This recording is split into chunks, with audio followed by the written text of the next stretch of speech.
Vamos estudar uma porção da palavra do Senhor, e eu peço por favor que você abra a sua Bíblia no Evangelho de João. Nós vamos para o capítulo 3, vamos ler agora, nesse instante, apenas o verso 30. Então, João, capítulo 3, verso 30. Então a Bíblia nos diz: é necessário que ele cresça e que eu diminua. Eterno Senhor, obrigado pela tua palavra, obrigado, Senhor Deus, por tudo o que ela nos ensina, e nós te clamamos que ela possa nos transformar nessa noite, nos transformar, ó Senhor Deus, para que possamos parecer com Cristo, nos transformar, Senhor Deus, para a glória do teu nome, nos transformar para que a gente possa, Senhor Deus, fazer aquilo que é a tua vontade e aprender sobre a tua vontade, ó Senhor Deus, convictos que nós somos teus servos e que devemos e podemos, ó Senhor Deus, te servir melhor. Em nome de Jesus, amém. Muito bem, essas palavras são de João o Batista, aquele que nós falamos na semana passada um pouquinho sobre ele. Na verdade, falamos dele por causa, do texto do seu nascimento. E é claro que nunca a gente consegue falar de João Batista sem falar do Senhor Jesus. Então, quando você lê esse texto, quando eu leio esse texto, dizendo que importa que ele cresça e que eu diminua, isso aqui é justamente um desejo, e um desejo legítimo de João, que ele fala que quer diminuir, enquanto o Senhor Jesus deve crescer. Ele deve diminuir aos olhos de todos aqueles que estão diante dele e vendo o seu ministério, e também que o Senhor Jesus cresça aos olhos dessas mesmas pessoas. Então, enquanto aquele homem que é respeitado, amado e temido, até temido, por aquele povo que tem acompanhado o seu ministério, deve diminuir, o Senhor Jesus, que era o mais desprezado entre os homens, deveria crescer. Vamos lá, esse é um desejo sincero desse homem. Vamos ver o que está ao redor desse verso, tá bom? Então, no mesmo capítulo, verso 22 diz: depois disso, foi Jesus com os seus discípulos para a terra da Judeia, e ali estava com ele e batizava. Então você vê que depois do que aconteceu nos versos de cima do capítulo 3, o Senhor Jesus com os seus discípulos foi para a Judeia e ali batizava. Se você estiver lendo o livro de João, quando você chegar no capítulo 4, verso 1, a Bíblia diz assim, e quando o Senhor entendeu que os fariseus tinham ouvido que Jesus fazia e batizava mais discípulos do que João, ainda que Jesus mesmo não batizava mais os seus discípulos, deixou a Judeia e foi outra vez para a Galileia. Judeia é uma região ali, Galileia, outra região. Entre essas duas regiões está Samaria. Só para os irmãos se localizarem aí na geografia. Na verdade, o ministério de Jesus se passa na Galileia. Claro que Jesus vai à Judeia, ele vai a Jerusalém. O Senhor Jesus, ele era, não vamos esquecer, um judeu. O templo ficava em Jerusalém, então é claro que ele ia a Jerusalém, nem que fosse para as festas, tá? Mas o ministério de Jesus se passa na Galileia. E ele, nesse instante, estava na Judeia, estava junto com João, estava junto com os seus discípulos. Aí a gente pode perguntar, fazendo o quê? Eu quero já responder para os irmãos que aqui nós não sabemos o que Jesus estava fazendo. A gente sabe que Jesus foi para a Judeia outras vezes, como eu falei, e existiu um momento especial, porque a gente precisa perceber o seguinte, versos 23 e 24 do mesmo capítulo 3 diz assim: ora, João batizava também em Enom, junto a Salim, porque havia ali muitas águas, e vinham ali e eram batizados, porque ainda João não tinha sido lançado na prisão.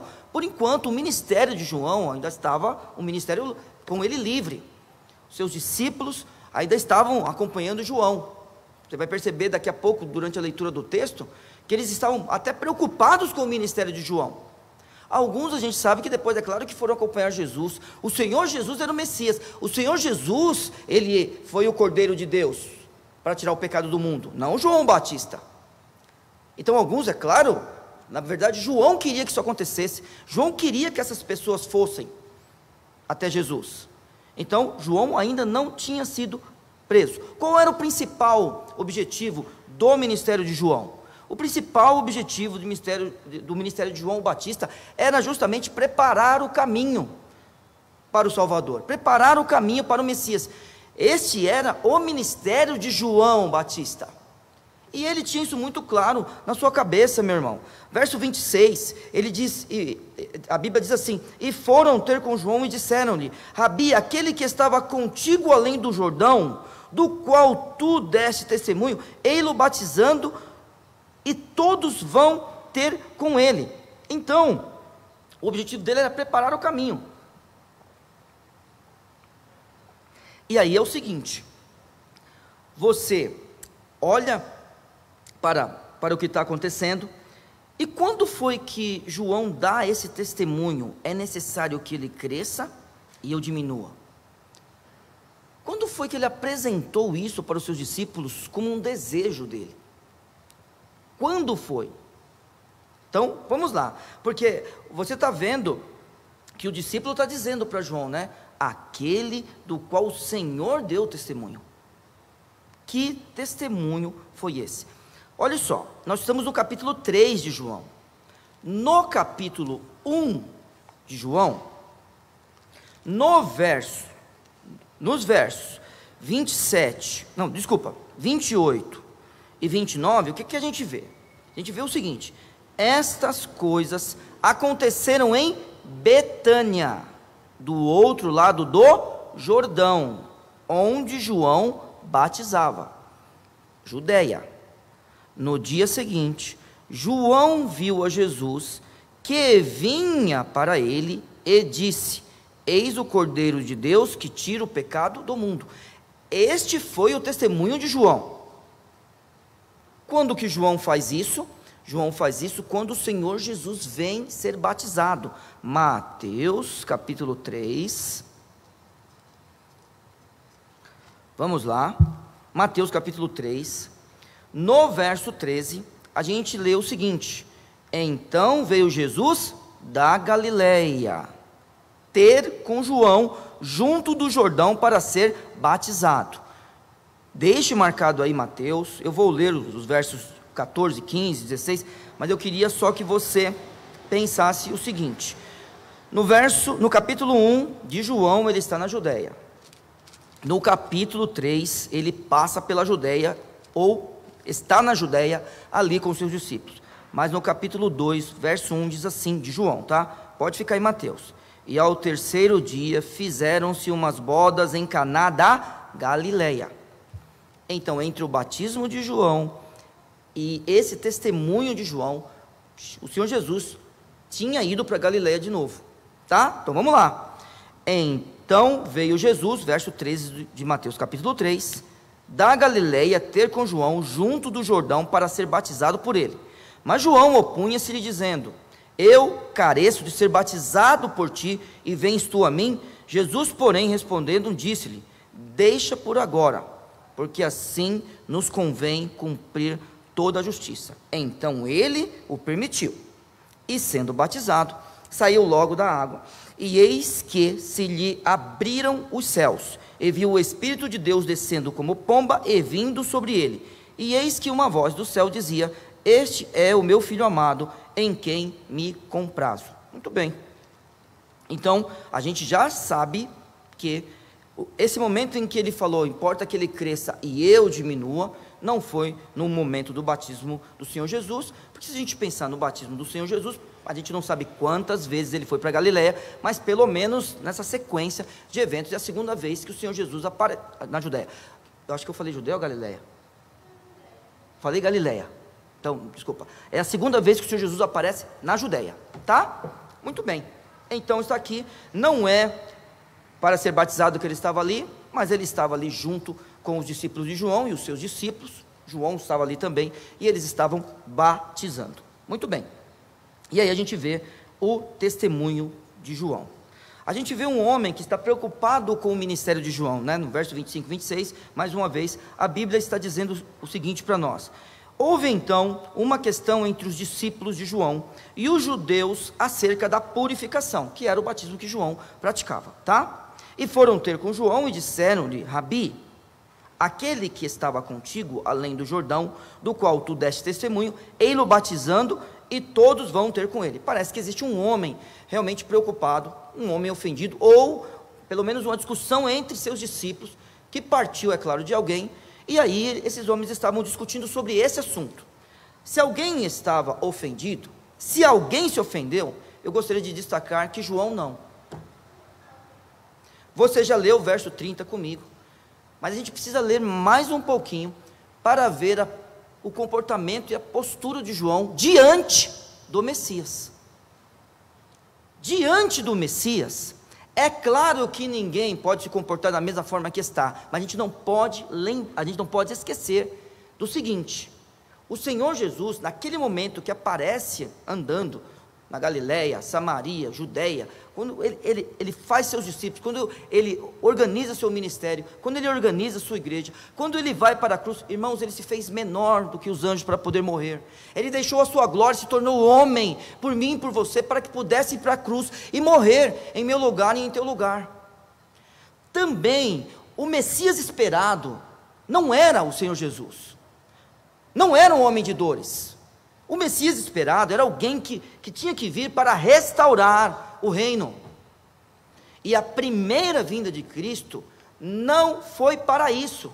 A primeira vinda do Senhor Jesus foi para que ele fosse um cordeiro mudo que pudesse ir para a cruz por mim e por você. Ele é o cordeiro de Deus que tira o pecado do mundo. João percebe isso. Mas a gente também não pode esquecer que João, quando ouviu a voz de Maria, ele como um bebê no ventre, já tinha glorificado o Senhor Jesus. Este homem, ele não se ofende com o Senhor Jesus, e com a sua obra, e com o seu destaque. Lembre-se disso, importa que ele cresça, e eu diminua. No verso 27, nós temos um ensinamento maravilhoso. João respondeu e disse a esse grupo de homens, ou a um homem específico: o homem não pode receber coisa alguma, se não lhe for dada do céu. Eu preciso ampliar um pouquinho isso aqui, porque, na verdade, quando nós olhamos uma coisa como essa, baseado no que Cristo também fala sobre essas coisas aqui, nós precisamos pensar que existe alguém acima de nós. Então, é claro, vamos lá,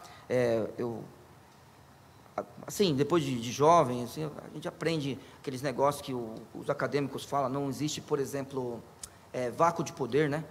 Vocês já ouviram falar nisso? Não, os acadêmicos de vez em quando falam: não existe vácuo de poder. Se tiver algum poder vazio, alguém vai lá e toma. Interessante isso aí, né? Só que a irmã Ruth me ensinou de forma diferente quando eu era jovenzinho.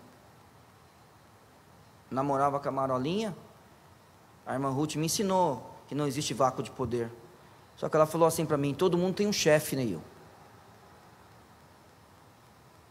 Todo mundo tem alguém que ele tem que obedecer. Eu falei: é verdade, irmã Ruth. E não existe poder dado nesta terra tomado pelo homem, meus irmãos. Então, por favor, lembre disso. Se comporte como alguém que é obediente a esse tipo de ensinamento nas Escrituras. João Batista está olhando para Jesus. João Batista, ele sabe que o Senhor Jesus, neste aspecto e nessa hora, está acima dele. Ah, Neil, mas existiu algum momento que o Senhor Jesus não estava acima de João? Meus irmãos, é assim: o Senhor Deus, ele manda João Batista preparar o caminho. Enquanto o João Batista está preparando o caminho, onde o Senhor Jesus estava? No silêncio que Deus falou para ele ficar. Ele estava aprendendo nessa terra, e o Senhor Jesus aprendeu sim. Livro de Hebreus. Coisa interessante, né? Enquanto João estava preparando o caminho, a gente não sabe quando José morreu, mas o Senhor Jesus estava debaixo da autoridade de José, debaixo da autoridade de Maria. Enquanto esse homem, João Batista, estava preparando o caminho, o Senhor Jesus, ele estava se preparando, mesmo que com a autoridade que o Senhor Jesus tinha, aos 12 anos ele já dizia isso, estou cuidando das coisas de meu Pai. Ele estava ainda no escuro em relação à sociedade, esperando o seu momento, porque ele se fez obediente, irmãos. Esse é o Senhor Jesus. Não existe poder que não seja dado por Deus. E aí quando o Senhor Jesus, ele está se preparando para isso, quando ele é um homem que está esperando o momento, porque quando Maria, por exemplo, fala para ele nas bodas de Caná sobre o vinho, ele olha para Maria e fala: não é chegada a minha hora. Já com seu ministério avançando, ele diz: não é chegada a minha hora. Esse é o Senhor Jesus. O Senhor Jesus, ele olha para a cruz, ele sabe do que vai acontecer na cruz, ele sabe que tem que levar o meu pecado e o teu, olha para o Pai e fala: Pai, se possível for, passa de mim esse cálice, porque tem alguém acima dele, e ele quer ser submisso a Deus. Isso é o Senhor Jesus. E João Batista também sabe disso. Não existe nenhum poder dado a ninguém que não venha de Deus. Então importa que ele cresça e eu diminua. João sabia o seu lugar. Verso 28 diz: vós mesmos me sois testemunhas de que eu disse. Opa, peraí. Olha só o que esse homem vai afirmar agora: eu não sou o Cristo, mas sou enviado diante dele. É claro que com essa declaração de João, alguns dos seus discípulos ainda tinham esperança de que João fosse o Messias. Alguns caminhavam ao lado de João pensando que ele era o Messias, e alguns caminhavam ao lado de Cristo esperando algo, na visão deles, tá? Maior do que simplesmente ser o Cordeiro. Não existe coisa maior do que ser o Cordeiro, porque é na cruz que o Senhor Jesus disse: está consumado. Mas eles esperavam algo a mais. Eles esperavam um rei que se sentasse no trono e restaurasse Israel. Talvez por causa disso Judas o traiu. Este homem aqui, ele sabe o seu lugar. Quando você vai para o capítulo 1, verso 19, olha só como é, né, ser enviado pelo Senhor Deus. Verso 19 diz: e esse, do capítulo 1, tá, irmãos? E este é o testemunho de João, quando os judeus mandaram de Jerusalém sacerdotes e levitas para que lhe perguntasse: quem és tu? Será que esses homens estavam perguntando se ele era o Messias? Olha o verso 20: e confessou e não negou. Confessou: não, eu não sou o Cristo. As pessoas esperavam que João Batista fosse o Cristo, mas ele sabia quem ele era. Aí eu quero ampliar novamente: você sabe quem você é? Porque saber quem nós somos evita confusão. Saber quem nós somos evita confusão. Esses homens estavam confusos, mas diante daquele que os liderava, daqueles que os ensinava, daqueles que realmente tinham o ministério, nesse caso profético, diante dele, eles ouviram de sua própria boca aquilo que eles não queriam ouvir, mas ouviram porque existia um homem chamado, guiado por Deus, que disse: eu não sou o Cristo, mas sou enviado adiante dele. Esse homem sabia muito bem qual era o seu lugar. E eu vou dizer: saber o nosso lugar evita confusão. Terceiro ponto: ele era o amigo do noivo. Este homem aqui, irmãos, como disse agora, ele sabia o seu lugar. E qual era o seu lugar? Ele era o amigo do esposo. Ele era o amigo do noivo. Vamos lá, por favor, comigo, verso 29. Aquele que tem a esposa é o esposo. Então vamos lembrar, irmãos. Verso 27.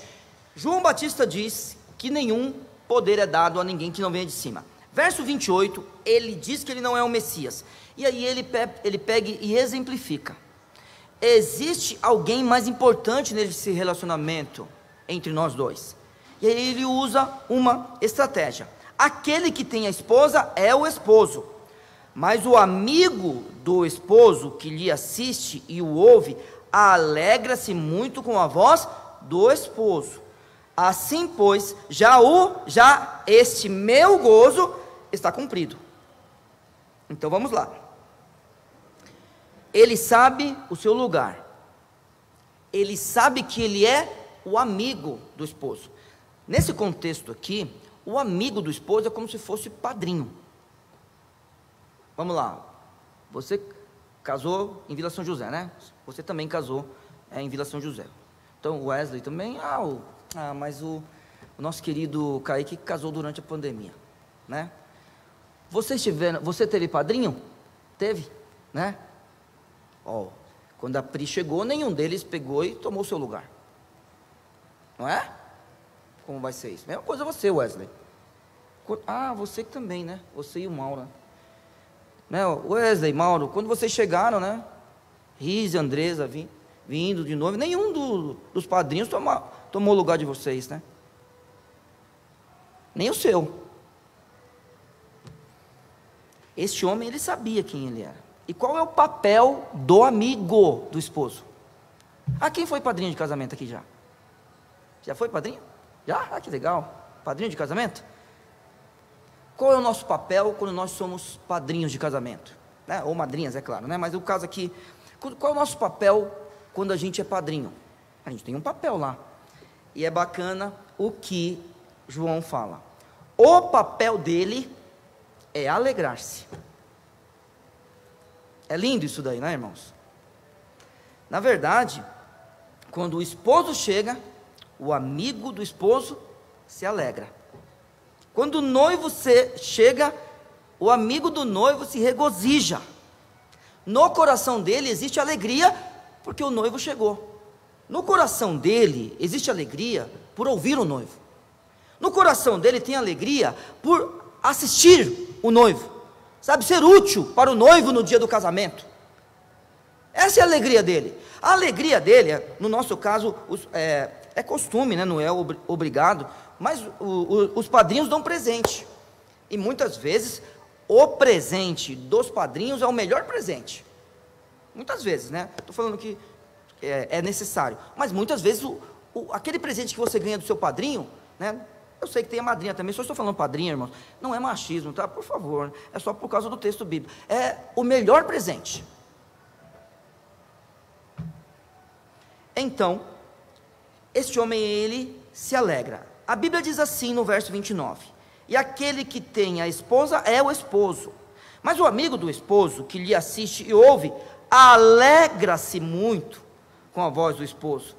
E aí ele pega e dirige essa alegria para ele, dizendo o seguinte: assim, pois, já este meu gozo está cumprido. Não existe poder que não venha de cima, tá bom? João Batista, ele não é o noivo, mas ele não é o Cristo, não é o Messias, mas ele está feliz em ser o amigo do noivo. E aí, você entende esse homem dizer: é necessário que eu diminua e ele cresça. Ou a Bíblia está dizendo: é necessário que ele cresça e eu diminua, no verso 30. Então, não existe mais nada a fazer. Agora é o momento, Jesus chegou para a cena, então João Batista sai de cena. Mesmo que isso lhe custe a morte, mesmo que isso lhe custe a prisão, mesmo que isso lhe custe dúvida. Que foi isso que aconteceu na vida do João Batista. Ele é preso, ele tem dúvida em relação ao Messias. A dúvida é só uma dúvida sincera, tá, irmãos? Eu só queria perguntar se era Cristo mesmo. Você conhece o texto bíblico, você pode visitá-lo de novo. Você que não conhece, peço a você que procure o texto. Ele teve dúvida, foi sincera, e no caso ele morreu, da forma que morreu. Mas ele cumpriu o seu papel, e agora ele estava feliz. E aí eu te digo, ele não tem mais nada o que fazer, o caminho já está preparado. Então, importa que ele cresça e eu diminua, ele pode dizer isso. E não existe problema nenhum, porque cada um na história que é contada do Evangelho, na história da nossa vida, cada um de nós temos um papel. O papel de João tinha acabado, e ele está falando: importa que ele cresça e eu diminua. O bom é que ele cresça e eu diminua. Tem que ser assim, necessário é que ele cresça e eu diminua. E aquilo que Cristo veio fazer, João não podia fazer. O papel dele não era preparar o caminho? Então agora o que Cristo fazer era uma obra de Cristo, e Cristo devia fazer isso. Então importa que o Senhor Jesus cresça e que João Batista diminua. Necessário é que o Senhor Jesus, ele cresça cada vez mais e João Batista diminua. Porque, vamos lá, quem é Jesus? E aí é o seguinte, versos de 22 a 23, de 22 a 24, né, até o 26, eu usei como realmente uma introdução. Versos de 27 a 30, o testemunho de João Batista. Esse é o testemunho de João Batista, quem ele é. Não, desculpa, o testemunho de João Batista em relação ao Senhor Jesus. Agora os versos de 30 até o 36, parece o autor falando sobre ele, o próprio João que escreveu o Evangelho. Essas palavras poderiam estar na boca de João Batista? Claro que poderia, nenhum problema. Poderia estar na boca de João Batista, poderia estar na boca de João, de Tiago, de Pedro, de Mateus, de Lucas, de Marcos, poderiam estar na nossa boca também. Mas agora, dos versos 31 ao 36, eu vou tratar como se fosse João, o apóstolo, falando. Para nós, importa que ele cresça, é necessário que ele cresça e eu diminua. Verso 30, palavras de João, o Batista. E agora, ele mostrando quem é o Senhor Jesus. Então, versos de 31 a 36, a gente vai ver isso. Verso 31, o Senhor Jesus é maior do que todos. Então olha só, aquele que vem de cima é sobre todos, e aquele que vem da terra é da terra, e fala da terra. Aquele que vem do céu é sobre todos. Então o Senhor Jesus, ele é maior do que todos. E por que ele é maior que todos? Eu acho que ficou claro no texto, porque ele sabe sobre os dois lugares. Então, é aquele negócio, a gente precisa resolver alguma coisa entre duas pessoas, por exemplo. Qual é o ideal? A gente conhecer os dois lados. Nunca é bom você tomar um partido sem você conhecer o ponto de vista da outra pessoa. Lembrando também que todo ponto de vista é visto de um ponto, sempre lembrando disso. E aí sim poder mediar. Aquele negócio. Por exemplo também, você está falando disso porque não é você que está passando. Verdade, verdade, porque todo o problema é visto de um ponto, está certinho isso daí. Então, é claro que é perigoso você tomar partido, você simplesmente julgar a partir do seu ponto de vista. Mas o Senhor Jesus, ele é diferente, meus irmãos. Nós precisamos lembrar que ele deixou a sua glória. Ele deixa a sua glória para se tornar homem, de forma obediente. Ele se faz homem, ele deixa, não deixa de ser, mas ele deixa a sua glória, para que ele pudesse ser um homem, caminhar nessa terra. Ele deixa a sua glória, para que os outros pudessem olhar para ele, sem se inclinar. As pessoas só se inclinavam perante o Senhor, quando elas o reconheciam como Salvador, como Senhor, como Messias, como Filho de Deus, como Filho de Davi. Aí sim elas se inclinavam. Mas eu digo a você que se o Senhor Jesus aparecer em sua glória aqui, não existe um que fique em pé. No momento que nós vermos o Senhor Jesus em glória, nós não poderemos ficar do jeito que nós estamos. Por isso que nossos corpos têm que ser transformados para adentrar ao céu, para estar diante do nosso Deus. Mas ele se faz homem. Mas aí eu quero dizer a você, ele conhece os dois lados, ele conhece os dois lugares. O Senhor Jesus, ele pode falar das coisas celestiais, porque ele é de lá. O Senhor Jesus pode falar das coisas celestiais, porque ele conhece como é. O Senhor Jesus pode falar das coisas celestiais, porque Ele é eterno, junto com Deus Pai e o Santo Espírito lá. Ele é o Senhor Jesus, o Deus Filho que se faz homem por mim e por você. Nós somos estes que são da terra e falam coisas da terra. Nós somos esses que precisamos vivenciar o que está na terra. Ele não, Ele criou a terra. Ele não, Ele criou todos nós. Ele conhece o nosso íntimo. Como preguei alguns dias atrás, a gente sabe de algumas coisas do céu e não compreende. Sabemos de algumas coisas do céu, mas não compreendemos. Agora, se nós esperamos alguma coisa do céu, se nós esperamos saber algo do céu, se nós esperamos já viver algo do céu, olha só o verso 36, olha só: aquele que crê no Filho tem a vida eterna. Isso aqui é uma expressão que está dizendo para nós experimentar a vida. Quando é que eu e você nós experimentamos a vida? Desde já. Ao ponto do Senhor Jesus olhar para nós e dizer: eu sou a ressurreição e a vida. São palavras de Jesus. Aquele que crê em mim, ainda que esteja morto, viverá. Nós podemos experimentar o céu. E experimentar o céu desde já. Nós somos aqueles que nós vamos sinalizar o céu. Nós sinalizamos o reino. Como é viver no céu? Como é viver o céu? Como é estar no reino de Deus? As pessoas precisam olhar para nós, e pelas nossas obras, quando elas apontarem para a gente, elas falam: é lá que está. Porque nós precisamos sinalizar o céu. Aquele que crê no Filho tem a vida eterna, desde já. Experimenta a vida.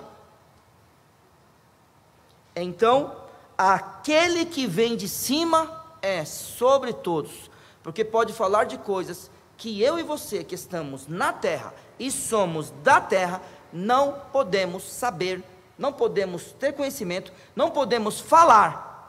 Ele pode nos ensinar sobre isso, porque a Bíblia está também dizendo: aquele que é da terra, aquele que vem da terra, e fala das coisas da terra. Aquele que é do céu é sobre todos. O Senhor Jesus, Ele é maior do que todos. Ele fala do que Ele viu e fala do que ouviu. Verso 32. E aquilo que Ele viu e ouviu, isto testifica. Agora vamos lá. O Senhor Jesus tem um testemunho a dar. O Senhor Jesus, Ele está falando daquilo que Deus prometeu no Antigo Testamento, e Ele está cumprindo tudo o que Deus prometeu no Velho Testamento, e também tudo que o Senhor Deus explicou no Velho Testamento sobre o ser humano. Se cumpre tudo no Senhor Jesus. Por exemplo, a lei. Tudo isso é cumprido no Senhor Jesus. E aí a gente tem algumas coisas a pensar aqui. O Senhor Jesus é do céu, e Ele é sobre todos. O Senhor Jesus, Ele fala do que Ele viu e ouviu, e nós não temos condições de fazer isso. Aí Ele testifica disso tudo. Então Ele dá testemunho. E aí tem dois comportamentos que é o normal no mundo. Verso 32 no final diz: e ninguém aceita o seu testemunho. Então, isto é muito preocupante, não aceitar o testemunho do Senhor Jesus. Nós, como seres humanos, e os judeus dessa época não são diferentes, nós temos o nosso achismo, né? Você já deve ter ouvido falar: e se o Deus da Bíblia não for o Deus de todo o universo? Não, já ouviram falar disso? Normal. Um monte de gente fala: e se não for assim? A minha pergunta a essas pessoas é: por que não seria? Então vamos lá. Se existisse um Deus, se existisse um Deus, vamos lá, e Ele quisesse se fazer conhecido, Ele iria perguntar para você como Ele deve ser conhecido, ou Ele ia simplesmente te contar quem Ele era?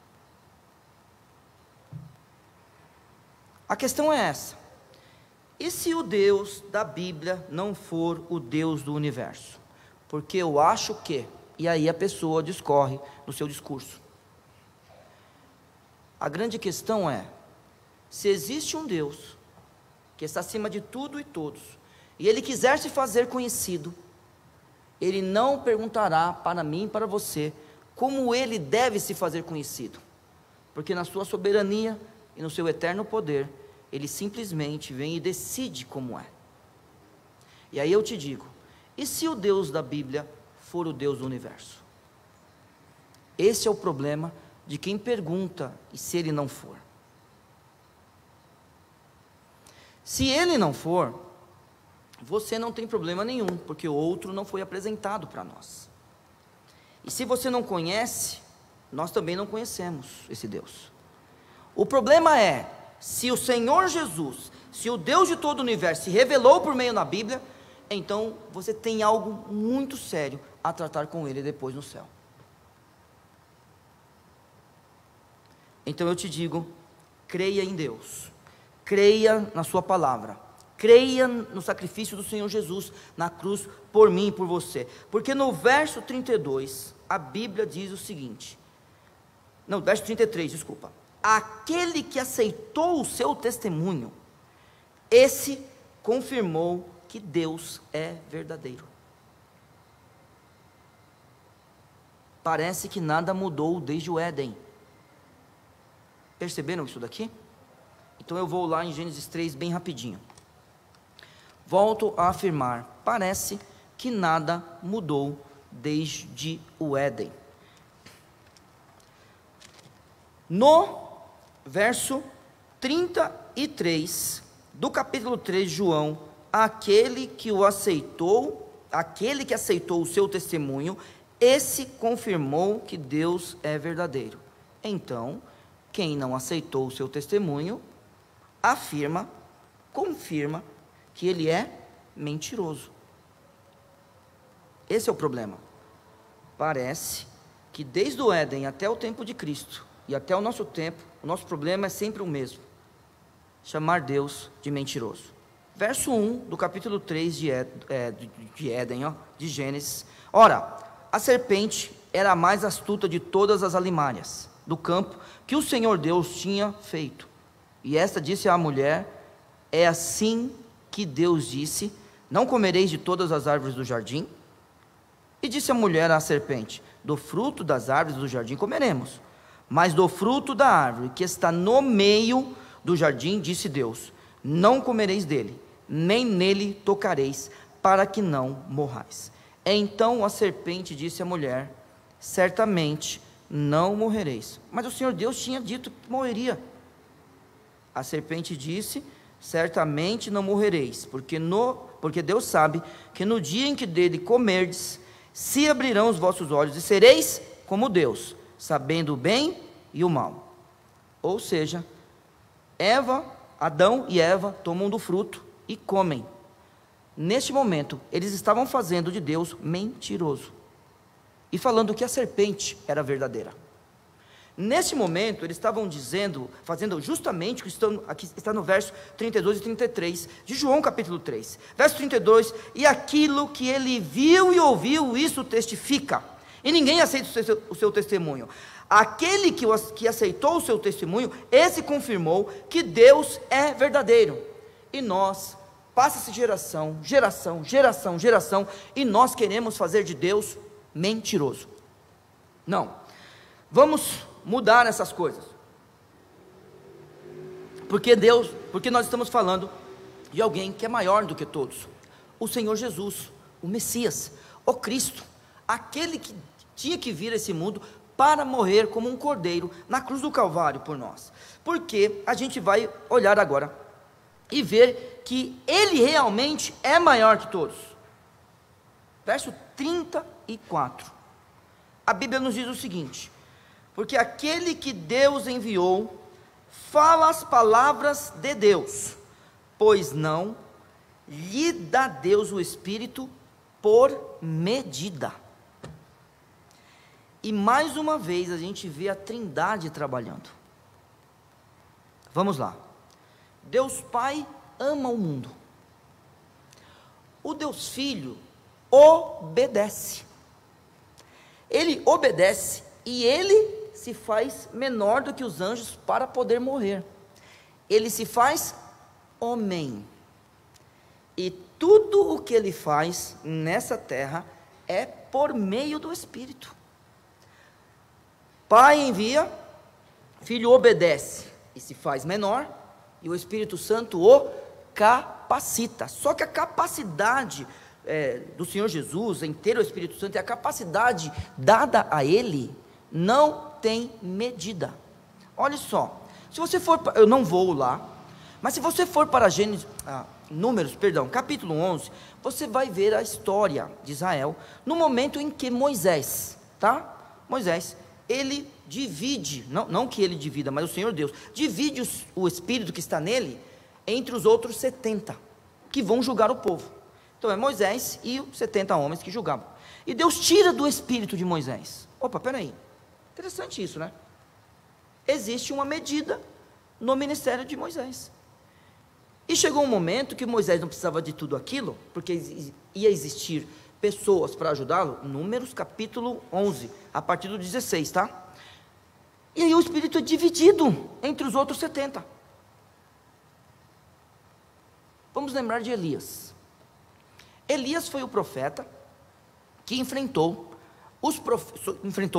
naquele caso sozinho, os profetas de Baal e de Azera, ou Azerá. 850 profetas, 450, se eu errar, vocês me perdoem, tá? Que eu estou falando de memória. 450 de Baal, tá certo ou errado? E 400 de Azerá, ou Azera. Ninguém me confirma? Procura aí, vê aí, me ajuda. Bom, aí você vê aquele homem daquele jeito. Irmãos, o texto ali é o texto daquele homem cheio do Santo Espírito, zombando daqueles profetas. Daqui a pouco a gente vê aquele homem em depressão e tristeza profunda dentro de uma caverna. É assim, o Espírito em um homem comum. O Senhor Jesus não é desse jeito. O Senhor Jesus, ele tem a plenitude do Espírito. Porque aquele que Deus enviou fala as palavras de Deus, pois não lhe dá Deus o Espírito por medida. O Senhor Jesus, ele faz tudo por meio do Espírito, de forma abundante. Esse é o ministério do Senhor Jesus. Ele é maior do que todos, porque o Pai o ama. Verso 35 diz: o Pai ama o Filho, e todas as coisas entregou nas suas mãos. Todas as coisas foram entregues nas mãos do Senhor Jesus.